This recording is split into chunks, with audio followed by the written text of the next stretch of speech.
This is the fourth video in the series, Becoming Well Read.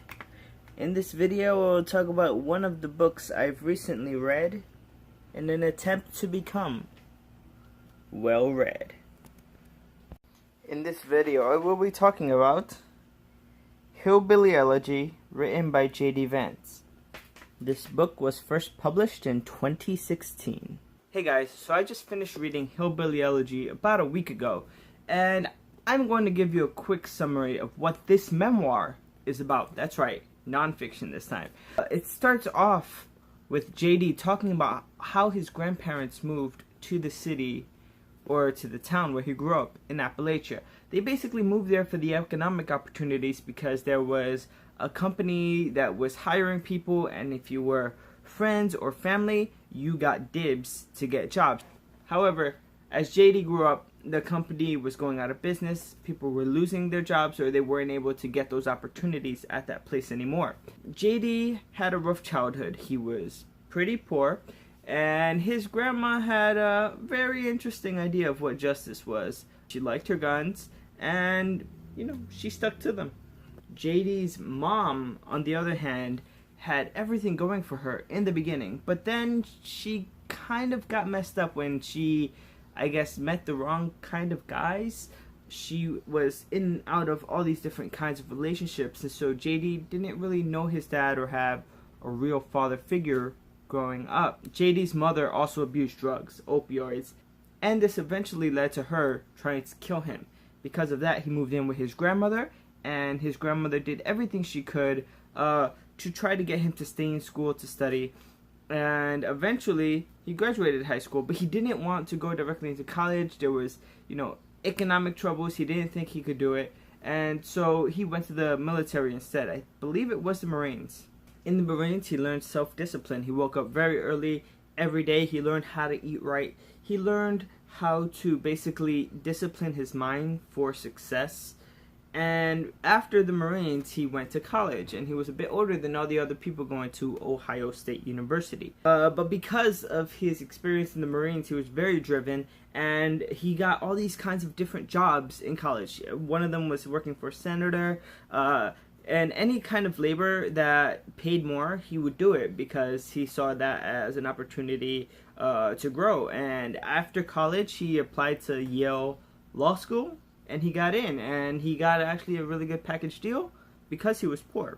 Because he didn't have money, Yale, the bigger school that everybody, gives money to and donates to because they are one of those Ivy League schools, he was able to then get scholarships and economic opportunities there. Now he's actually doing everything he can to help poor people in poor communities like him, going through things similar to what he went through. And so Hillbilly Elegy is a very interesting story because he goes from being very poor to leaving that economic class and going into a higher economic class. And sort of in the book, towards the end, he struggles with the idea of what was it? What exactly was the formula so that other people can get out of their poor economic class into a middle class or upper class?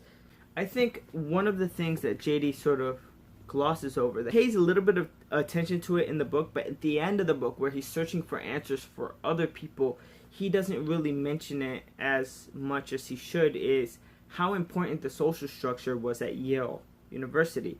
Because at Yale, all the law firms were coming in and scouting for people, and you would talk to them and you'd get to know people, and you'd get to know your professors, and they got you in.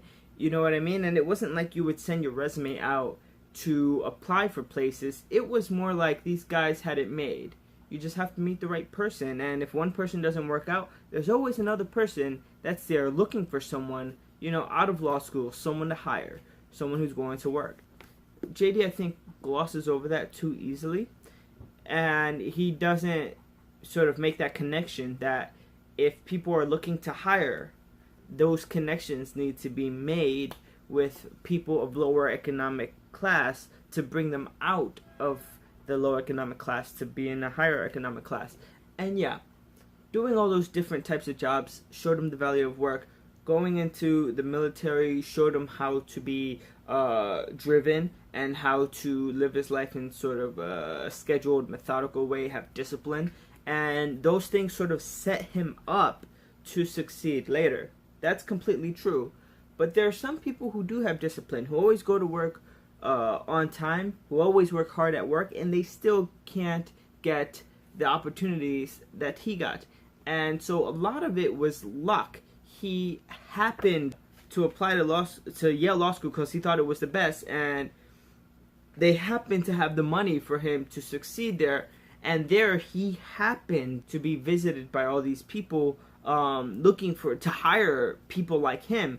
And it's sort of like the perfect set of circumstances. Not that his life was perfect, but sort of the way it worked out was that he put himself in situations that led to his success. And it's very hard to emulate that. So unless you know the right people, it's not going to work out for everyone that way.